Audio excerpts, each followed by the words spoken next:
Durante todo este ano de 2012, nós estaremos trabalhando com um grande tema. Ame as pessoas e siga em frente. Mas falar sobre o amor não é tão simples assim. Não é simples nem para quem fala e não é simples também para quem ouve. Se levantam muitos poetas que dão uma versão romântica para o amor. E vocês podem perceber nas poesias que sempre existe algum conflito. Todas as poesias que a gente lê que falam sobre o amor, nessa poesia existe um conflito. Alguém que ama e que não é amado. Alguém que ama e sofre porque ama. Alguém que ama a quem não ama. Então sempre existe um conflito que está envolvendo a questão do amor. Por esta razão não é tão simples assim falar do amor, como não é simples também entender o tema, entender a excelência. E nós vamos precisar de um ano inteiro. Nós vamos precisar de todos os domingos. Mas não somente dos domingos. Você vai precisar da segunda, da terça, da quarta, da quinta, da sexta e do sábado também. Para poder meditar naquilo que está sendo pregado no domingo. Para poder colocar em prática. Para poder vivenciar este amor. Este amor que ele toma a forma de um amor entre amigos. Um amor que toma a forma de entre casal. Um amor que toma a forma entre filho e pai, e um amor que toma forma entre o crente e Deus. Então o amor ele toma muitas formas, e nós vamos precisar de todo este ano de 2012 para falarmos sobre o amor. Você vai precisar de todo este ano para poder compreendê-lo também. E o início dessa história toda começa aqui com esta mulher chamada Eva. O nome de Eva significa vida. Para nós, no português, nós não percebemos isto. Mas no hebraico, o nome dela é Hayá, é a mesma raiz da palavra vida. E ela ganhou este nome não no dia em que ela foi criada. Ela ganhou este nome depois da queda. Adão, nós lemos aqui no texto sagrado, ele colocou nome em todos os seres viventes. Acontece desta forma. Deus, durante 5 dias, Deus criou toda a natureza, começando dos céus, terminando na terra. Criou todos as vidas, todos os seres, todos os ambientes, os mares, o céu, a terra, durante 5 dias. Estendeu o universo, cuidou do sol, cuidou da lua, até ali ser humano nenhum havia na terra. No 6º dia, ele criou todos os seres viventes que vivem na terra. E no 6º dia, ele criou Adão também. E no 6º dia, ele criou Eva também. E nós ficamos pensando, como que Deus conseguiu fazer isso durante 24 horas? Não se trata de 24 horas. É um período, uma era, uma estação, uma etapa da criação. Essa etapa chama-se dia. Como que nós sabemos que não são 24 horas? É porque Deus, no 6º dia, formou primeiramente os animais. E aí os animais começaram a se levantar da terra. Mas do homem, ele pegou com as próprias mãos e ele plasmou um boneco de argila, um boneco de barro. E neste boneco de barro ele aspirou, ele soprou o fôlego de vida. E este homem, agora se chama homem, não é mais o boneco de barro, ele foi posto em um jardim, num lugar chamado Éden. Havia um lugar chamado Éden, e neste lugar chamado Éden Deus plantou um jardim. A Bíblia diz que Deus fez brotar toda a sorte de árvores que eram comestíveis naquele jardim. E que haviam 4 rios belíssimos que brotavam do jardim e se espalhavam para o mundo, se espalhavam para a terra. E a Bíblia ainda diz que no 6º dia, tudo isso está acontecendo no 6º dia. Deus trouxe todos os seres viventes para que Adão nomeasse esses seres viventes. E aí Adão começou a conviver. Conviveu com os peixes, conviveu com as aves, conviveu com os animais domésticos, conviveu com os répteis, conviveu com os insetos. Adão começou a conviver com esses insetos, macho e fêmea. E ele foi nomeando esses insetos. Foi nomeando os répteis. Foi nomeando os animais domésticos. Foi nomeando as aves. Foi nomeando os peixes. Tudo isso está acontecendo no 6º dia. Sabemos que em 24 horas isso não vai acontecer. E Adão está tomando noção de que todos têm o seu casal. Tem o macho e tem a fêmea. Todos. Tem o leão e tem a leoa. tem o galo e tem a galinha. Todos. Só ele que não está encontrando entre todos, nem no mar, nem no ar e nem na terra. Ele não está encontrando alguém que ele possa dar o nome que seja parecido com ele. Tudo isso está acontecendo no sexto dia. É então que Deus faz cair um sono pesado sobre Adão. E quando ele acorda, ele identifica imediatamente a sua parceira, uma mulher. E ele tem a ciência de que essa é osso do seu osso, carne de sua carne, e que será chamado varoa, porquanto do varão foi tomado. A palavra varão e varoa no hebraico é ish e ishá. Então ish é varão, é homem, ishá é varoa, é mulher. Então na nossa tradução diz, e será chamada mulher, porquanto do homem foi tomado. E aqui estão eles no sexto dia, sendo criados. São postos ambos no jardim. E Eva começa a ter a sua vida ao lado de Adão. Vai tendo a sua vida ao lado de Adão, vai aprendendo as coisas com Adão. Ela não participou das etapas anteriores, ela não participou da nomeação da criação, dos seres viventes, ela não participou, simplesmente foi posta ao lado de Adão. Detalhe, como veio ao mundo. Ambos estavam nus, porque não havia o pecado no mundo e o pecado não denunciava a nudez. Então eles estavam livres, vivendo no jardim do Éden. Não sabemos quanto tempo se passou, mas Eva foi aprendendo como mulher, ao lado de Adão, a como se portar, o que fazer e o que não fazer, porque ela já foi criada em um status de grandeza. Vocês leram no texto que Deus dizia o seguinte: far-lhe-ei uma ajudadora idônea. Então já tem um adjetivo para ela aqui, já tem uma qualidade para ela. Não é uma ajudadora comum, como o boi que você coloca a carroça nas costas dele e ele vai levar. Ou a canga e ele vai levar. Não, já dá uma qualidade para ela. É uma ajudadora idônea. Em outras versões diz o seguinte: que lhe assista, que esteja com ele, o observando, dando a sua opinião, dando o seu ponto de vista, dando a sua sugestão. Então a ajudadora idônea. Aí a Bíblia diz que eles viviam no jardim com todas as árvores da natureza e que Deus, na viração do dia, Deus visitava o jardim. Então todos os dias o Senhor vinha no jardim e estava com eles e conversava com eles e os encontrava nus, andando pelo jardim, cuidando do jardim, cuidando das plantas, cuidando dos animais, convivendo com eles. Acreditamos que este é um tempo em que a humanidade, homem e mulher, convivem com a natureza num grau de perfeição tal que se comunicam inclusive com os animais, conversam com os animais. Não é que os animais falam em voz humana, é que eles entendiam a linguagem dos animais. Eles tinham ciência do que significava o canto do pássaro, ou o que significava o rugido do leão, ou o que significava o sibilar da serpente. Eles entendiam a linguagem dos animais, entenderam? Não é que os animais falavam com voz humana, mas eles entendiam a linguagem dos animais. Esse é um tempo paradisíaco, é um tempo áureo, um tempo de ouro, um tempo em que a mulher é uma ajudadora idônea. O pecado não está no mundo. Convivem muito tempo juntos, muito tempo. E aprende então a qualidade de todas as árvores que estão no jardim, de tudo que é bom para a alimentação, de tudo que é bom para a vida. Não tem o esforço do trabalho, não tem o cansaço do trabalho, não tem a desarmonia do lar. Nada disso existe ali no jardim paradisíaco.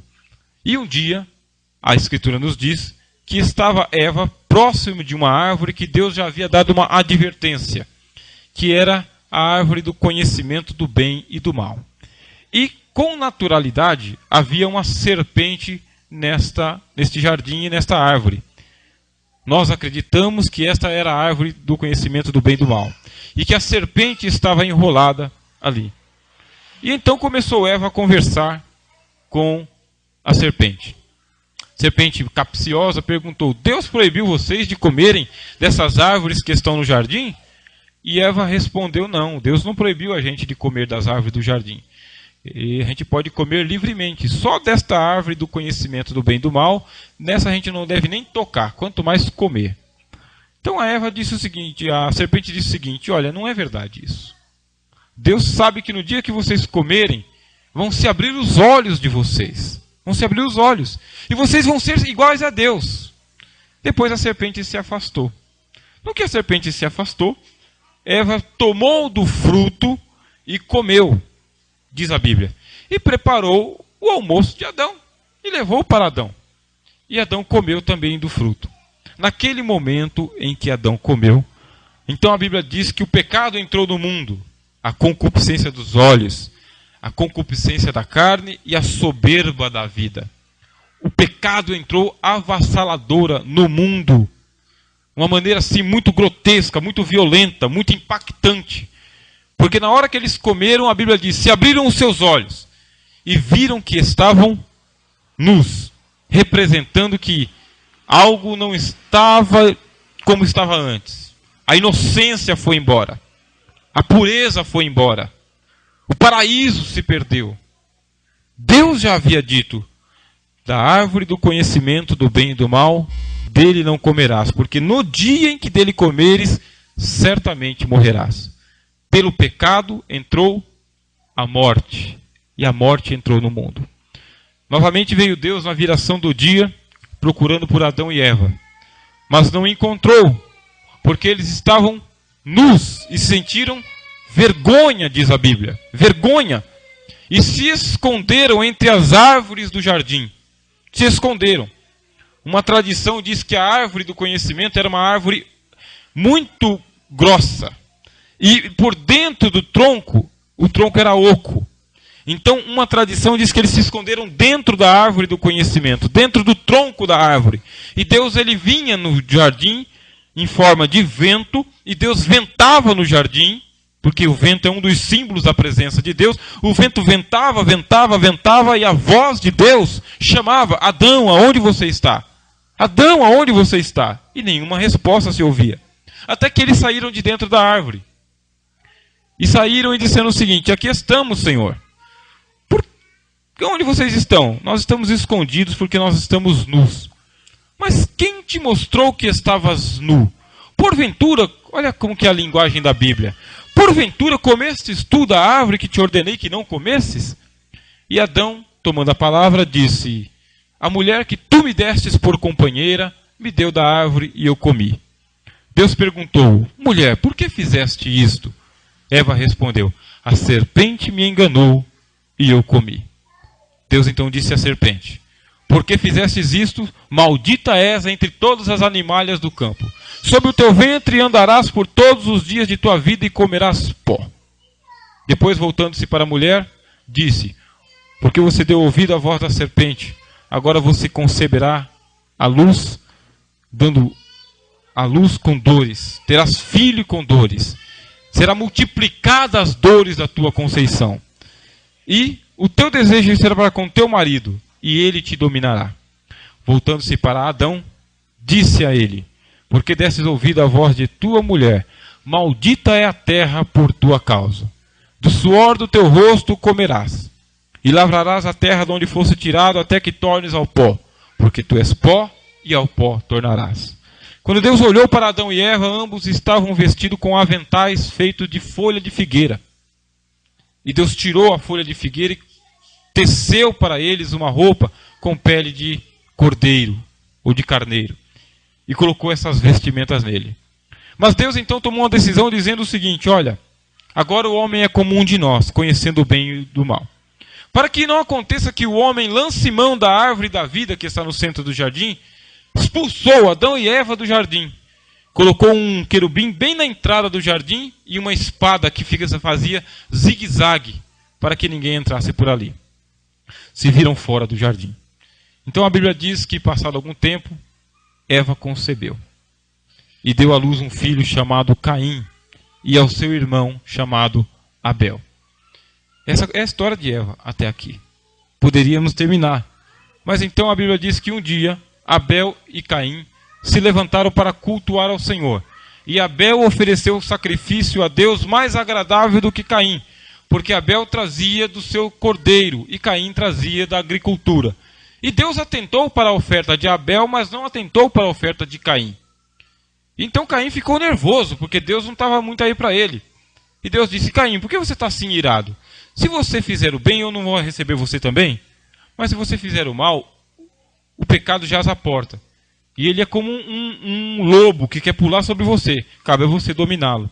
Caim não dominou o seu mal. Matou o seu irmão Abel. E trouxe tristeza para Eva. Muito tempo depois, foi que Eva teve um outro filho e chamou o nome deste filho Sete. E ela disse: concebi da parte do Senhor a Sete, no lugar de Abel, a quem Caim matou. E aqui acaba a história de Eva. Essa é a história que eu contei para vocês, resumida, muito resumida. Mas dessa história nós temos muitas lições, para entendermos como que o amor de Deus funciona na vida da mulher e na vida do homem, por consequência. Mas na vida da mulher, na vida desta mulher chamada Eva. Primeiro vamos entender a posição desta mulher na criação. Quero que vocês meditem comigo. Que dia que essa mulher foi criada? Eu disse para vocês, no 6º dia. Ela foi criada no mesmo dia que o homem. No mesmo dia que o homem. E de que natureza que essa mulher foi criada? Da mesma natureza que o homem, a natureza humana. Osso dos meus ossos, carne da minha carne. E essa mulher? Que posição que ela ocupava no jardim? Que lugar que ela morava no jardim? Num lugar escondido? Não, junto com o homem, no jardim de delícias. Junto com as mesmas árvores, junto com os mesmos rios, junto com os mesmos pássaros, com os mesmos animais domésticos, no mesmo jardim. Não existe nenhuma desqualificação para a mulher, desde o dia da criação, que ela foi criada no mesmo dia, e no mesmo lugar que ela foi colocada, no mesmo jardim. E o que mais aconteceu na vida de Eva? Qual foi a postura dela, a posição dela no dia da tentação, quando o diabo se aproximou? Ou vocês pensam que o diabo também não se aproximou do homem? Se aproximou, da mesma forma como se aproximou do homem, se aproximou da mulher. Mas, da parte do homem nós não temos o relato. Da parte da mulher nós temos o relato. Qual foi a postura dela? Qual foi a posição dela na tentação diante do diabo? E, por último, qual que é a posição, qual que é a postura de Eva na geração de seus filhos? Eu quero dizer para vocês o seguinte. Na criação, o amor de Deus esteve derramado no coração de Eva quando Deus a igualou. Mulheres, todas vocês, desde as adolescentes, as crianças, até as senhoras mais idôneas aqui. Na criação, o amor de Deus igualou as mulheres aos homens. Não há no amor essa diferenciação e essa inferioridade que a sociedade impõe sobre as pessoas. Na sociedade que nós vivemos existe inferioridade, sim. Existe discriminação, sim. Existe preconceito, sim.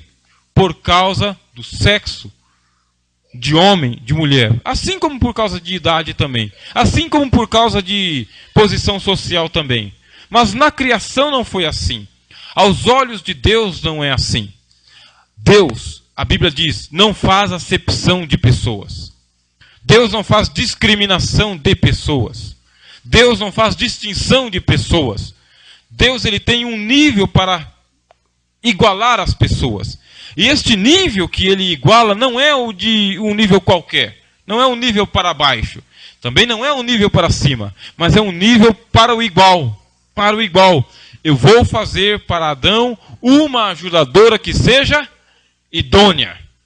Então, aos olhos de Deus, o amor iguala. O amor vence essa diferenciação, essa inferiorização, essa diminuição. O amor faz isto. E só o amor consegue enfrentar todos os dilemas, todos os protocolos, todas as dificuldades, para reconhecer quem está em situação de desvantagem para aquele que está numa situação de vantagem. Só o amor de Deus consegue fazer isto. Nós vivemos numa sociedade que vai continuar marcando as pessoas com a discriminação. Então as pessoas vão ser discriminadas porque são pobres. Vão ser discriminadas porque são negros. Ou porque são brancos. ou porque são jovens, ou porque são velhos, porque são ricos ou porque são pobres. A sociedade vai continuar discriminando. E nós que estamos na sociedade somos contaminados pelo mesmo ritmo. Porque nós também discriminamos ou não discriminamos. Nós também discriminamos porque é homem, porque é mulher, porque é jovem, porque é velho, porque conhece, porque é ignorante. Nós também discriminamos. Mas não era assim no princípio. No princípio, o amor igualou Eva com Adão. E Adão, a gente sempre ouviu falar que ele é chamado de coroa da criação. O príncipe da criação. E a gente coloca Adão lá em cima. Pois bem, Deus coloca Eva do lado. O amor iguala. E nós, enquanto igreja, enquanto servos do Senhor, homens e mulheres, nós somos chamados a vivermos o amor de Deus para podermos vencer esse negócio de discriminação, de preconceito, de ponto de vista para baixo, que diminui. Nós somos chamados. Se nós não tivermos uma experiência com o amor, nós vamos continuar com preconceito. Nós vamos continuar com diferenciação. Nós vamos continuar julgando o exterior. E Deus, ele não julga segundo o exterior. A Bíblia diz, o homem vê o que está diante dos olhos, mas Deus contempla o interior. Muitas e muitas vezes Deus deu lição para nós na Bíblia de que ele pega aquele que está humilhado para colocar entre aqueles que estão exaltados. Hoje mesmo eu estava lendo um texto em Mateus capítulo 23, em que o Senhor Jesus disse, aquele que a si mesmo se humilha será exaltado. Ou, conforme o nosso ditado, os humilhados serão exaltados. Deus, desde o princípio, Deus se mostra inconformado com o fato de algumas pessoas serem demais e outras pessoas tratadas como de menos. Deus, desde o princípio, se opôs a esse tipo de comportamento. Desde o princípio. Ele poderia, naquele ato da criação, ter criado Eva um dia depois. Depois de um dia de descanso, no 7º dia, lá para o 8º dia. Aí ela viria como um apêndice. Ela viria como um step, um sobressalente. Alguém que veio de fora da criação, de última hora. Você já se sentiu assim? Como alguém que é tratado como o de última hora? Todo mundo foi convidado e você não foi. Aí lembraram de você e mandaram um convite. Já se sentiu assim? Todos os nomes apareceram e o seu não apareceu. Mas já que está faltando e tem uma vaguinha aqui, vamos colocar você também. Já se sentiu assim? Deus poderia ter feito isso com Eva? Criado ela lá depois do 7º dia, depois do descanso. Mas nunca, nunca isso esteve no coração de Deus. Que houvesse esse tipo de discriminação para com as pessoas. Para que as pessoas fossem tratadas como seres humanos de segunda categoria, de segunda classe, em segundo plano. Não é assim. Nós somos chamados pelo amor para uma grande responsabilidade em olharmos tanto com a visão direita quanto olharmos com a visão esquerda.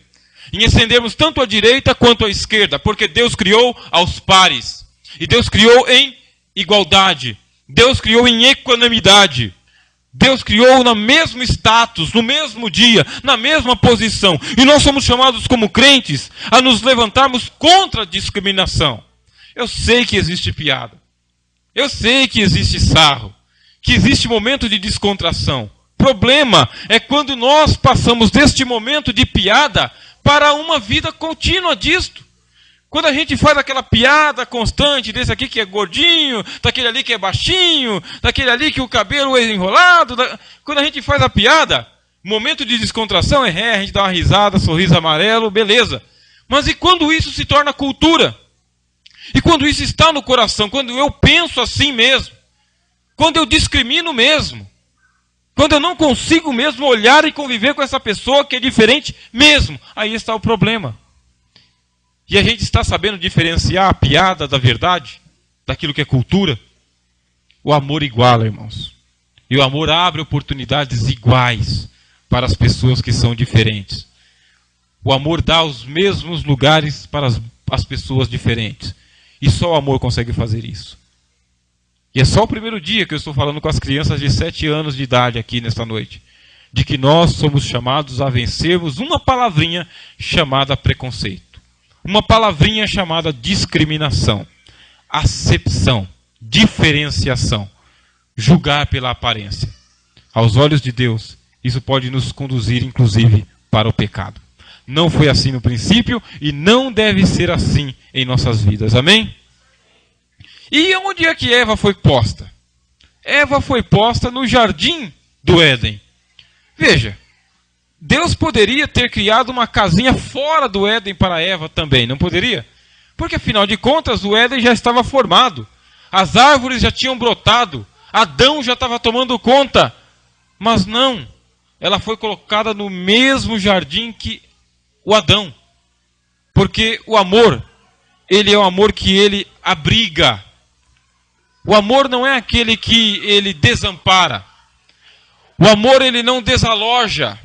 O amor não arranca o teto. O amor ele não tira a coberta. O amor ele não arranca o prato fora. Ele não arranca as roupas da pessoa. O amor não faz isso. O amor ele abriga. E não abriga em qualquer lugar. Ele abriga no melhor lugar. Aonde é que é o melhor lugar para o homem viver naquele tempo? Não é no jardim? Não é no Éden? Não é onde tem rio, onde tem flores, onde tem pássaros, onde tem árvores? Não é o melhor lugar? Então é ali que Deus coloca também. Mas quando falta o amor, aí sim.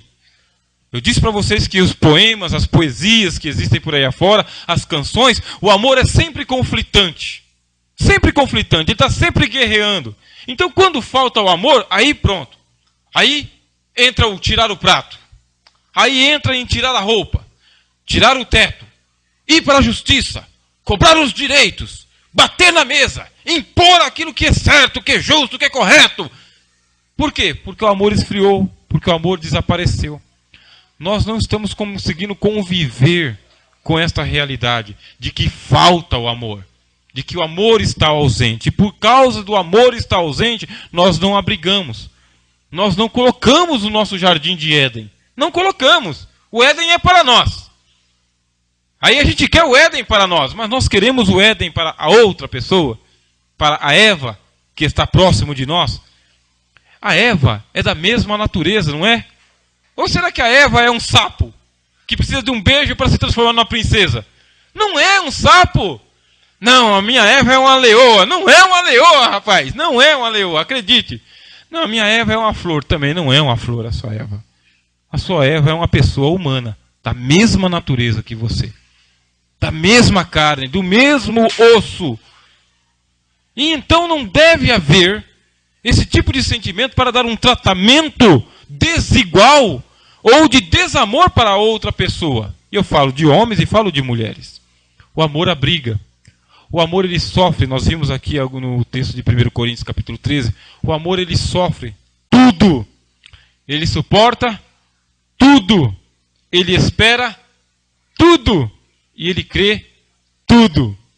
Por isso que Deus é comparado por uma figura de linguagem com o amor. A Bíblia diz: Deus é amor. Deus é amor. Então, o amor de Deus é um amor que abriga. É um amor que cuida. É um amor que cerca. E não com diferenciação. E não com diminuição. E não fora do jardim. Mas no melhor lugar. No lugar mais protegido. Mais próspero. Mais próximo dele. Nós somos chamados, enquanto igrejas do Senhor, a tomarmos esse tipo de posição. Esse tipo de postura. Você é chamado como crente para ser desta maneira. Para ampliar o seu coração. Porque pode ser que o seu coração esteja muito apertadinho ultimamente.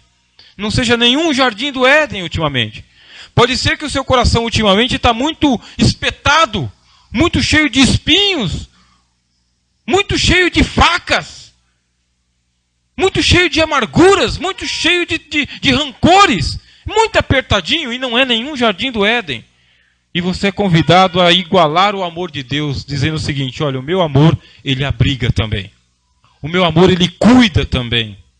Ele protege também, ele cerca também. Ele tudo sofre, tudo crê, tudo espera, tudo suporta. Essa aí é a característica do amor.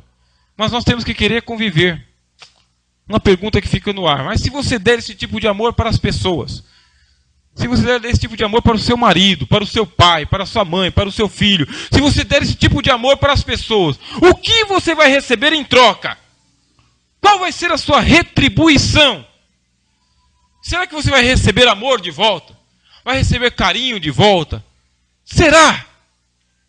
Aí o apóstolo Paulo, que já está no túmulo, esperando a ressurreição, ele nos diz o seguinte: não nos cansemos de fazer o bem, porque ao seu tempo nós ceifaremos. Não nos cansemos de amar. A Bíblia nos diz que Jesus amou os seus discípulos, e da mesma forma que os amou desde o princípio, os amou até o fim.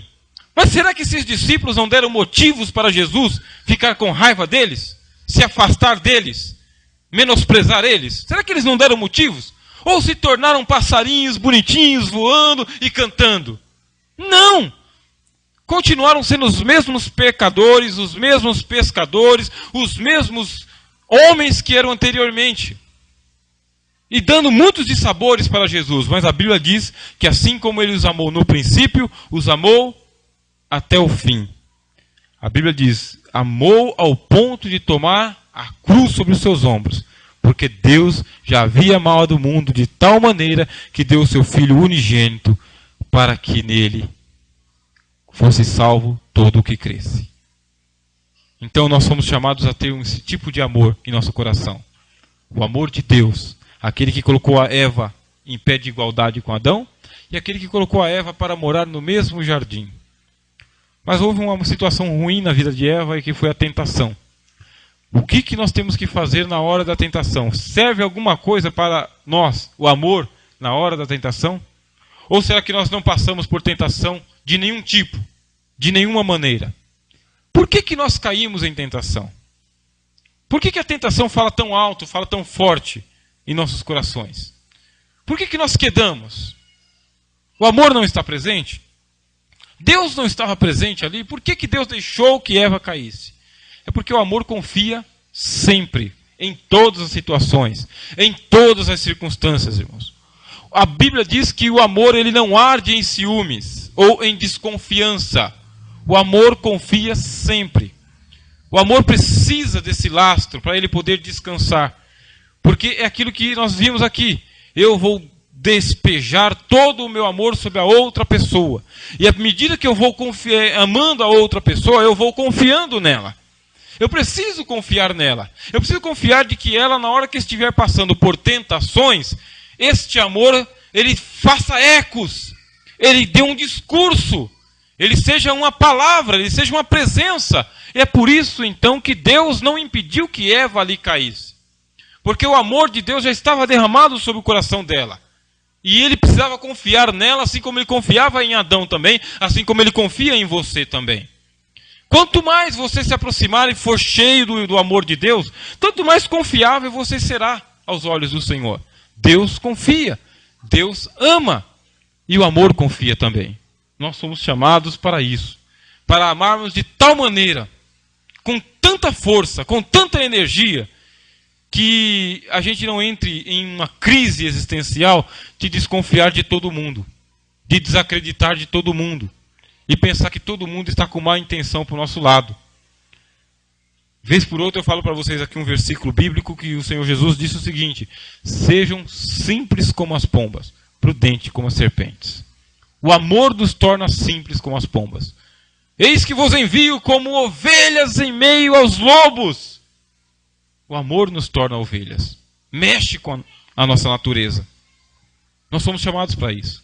A amarmos e não a ficarmos nesse tipo de desconfiança eterna das pessoas. Vamos dizer sinceramente. O Senhor Jesus ele disse assim: seja o vosso sim um sim, seja o vosso não um não. O que passar disso é de procedência maligna. Você consegue acreditar numa pessoa quando no que ela está dizendo? Para você esse sim é um sim e o não é um não? Ou você já levanta um será? E aí você já faz um inquérito em volta. Uma desconfiança, e pulga atrás da orelha, e pé atrás, e vai que... Você fica nesse tipo de postura. O amor está falho aí. Nós estamos falhando no amor. Não é que a gente vai ser o bobinho, o tolinho, o otário. Não é isso. Mas a gente não deve viver essa crise permanente de desconfiar de todo mundo e de todos, porque está todo mundo querendo puxar o meu tapete, está todo mundo querendo colocar uma faca nas minhas costas, está todo mundo querendo a minha posição, e eu não confio. Não, até confio em você, mas não confio na outra pessoa que está com você. Estamos sendo desaperfeiçoados. Então, irmãos, o amor confia, mesmo na hora da tentação.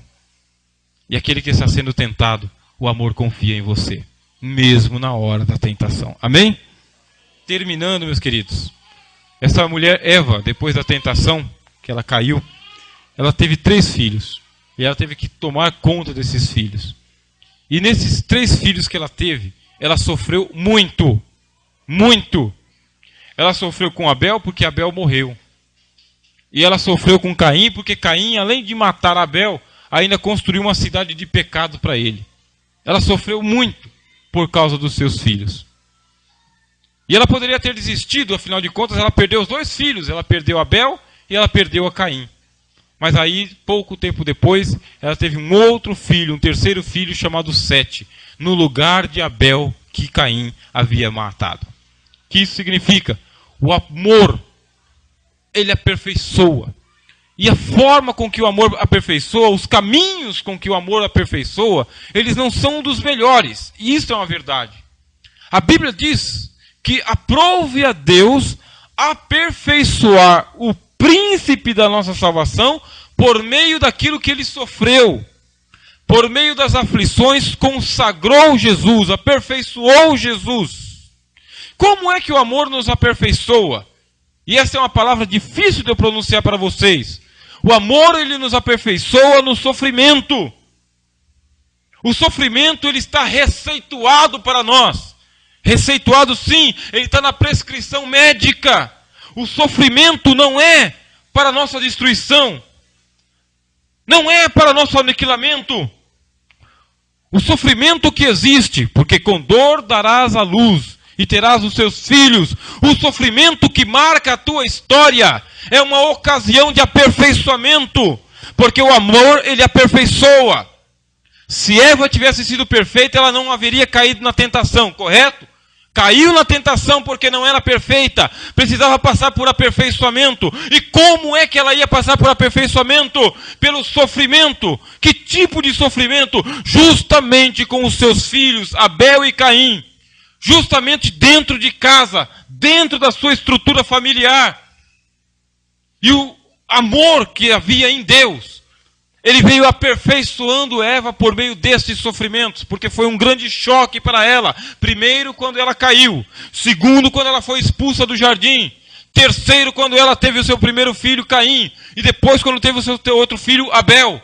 Outro choque quando um matou o outro, porque começou aquela inimizade dentro de casa. Só choque. Outro ainda quando Caim foi expulso da presença de Deus e construiu uma cidade só para ele. Muitos sofrimentos vieram sobre a vida de Eva. Muitos. Essa mulher poderia ter desistido da vida, porque já teve 2 filhos e a vida estava um desgosto. Estava ruim de viver. Poderia ter se suicidado, desistido de tudo, mas não. Teve um terceiro filho chamado Sete, no lugar de Abel, que Caim havia matado. O amor aperfeiçoa. O amor, ele leva a gente para frente, irmãos. Ele nos dá força, nos dá ânimo, nos dá energia. O amor, ele nos torna, sabe, aguerridos, apesar do sofrimento existir. Nós conseguimos sonhar de novo, apesar de o sofrimento existir. Nós conseguimos gerar um outro filho chamado Sete, apesar de nós termos perdido nosso Abel. Nós conseguimos levantar a cabeça, apesar de nós termos caído. O amor nos aperfeiçoa. Não dá para nós querermos viver emancipados do amor, sem amor. Não dá. E estou repetindo tantas vezes essa mesma palavra, que pode se tornar redundante, para poder enfatizar que existe algo muito mais importante do que sermos prósperos, do que sermos felizes, do que nós conquistarmos os nossos sonhos. Existe algo muito mais importante do que cumprirmos o nosso papel religioso, muito mais importante do que construirmos a nossa casa. E esse mais importante, o apóstolo Paulo falou, é o amor. Ele tem que estar presente em nossa vida, em nosso coração. Em nossa vida, em nosso coração. Tem que estar presente nas nossas atitudes e nas nossas palavras também. Ele tem que estar presente no nosso culto e no nosso canto, nas nossas orações e no nosso sono. Tem que estar presente, ele precisa estar presente. Nós sabemos que ele pode se ausentar, porque o sofrimento, ele mitiga o coração, ele machuca o coração, e nos torna pessoas que desconfiam, de pessoas diferentes, afastadas de Deus. Já o amor tudo edifica, diz o apóstolo Paulo. Não dá para nós queremos viver sem este elemento em nossa vida. Não dá. Não dá para nos tornarmos empreendedores se nós deixamos de lado o amor. Não ao empreendimento, mas simplesmente o amor. Não dá. Cristo não queria se tornar um grande pregador. Ele é o salvador dos pecadores por causa do seu amor.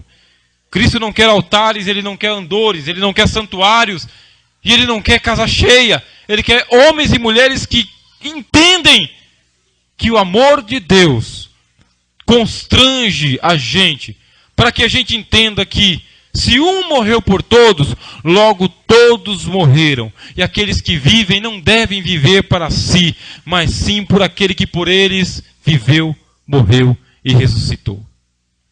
Se nós não colocarmos na nossa pauta diária, constante, na nossa agenda constante, eu vou amar as pessoas. Porque o que está me atrapalhando é a falta desse amor. Eu vou amar as pessoas como elas são.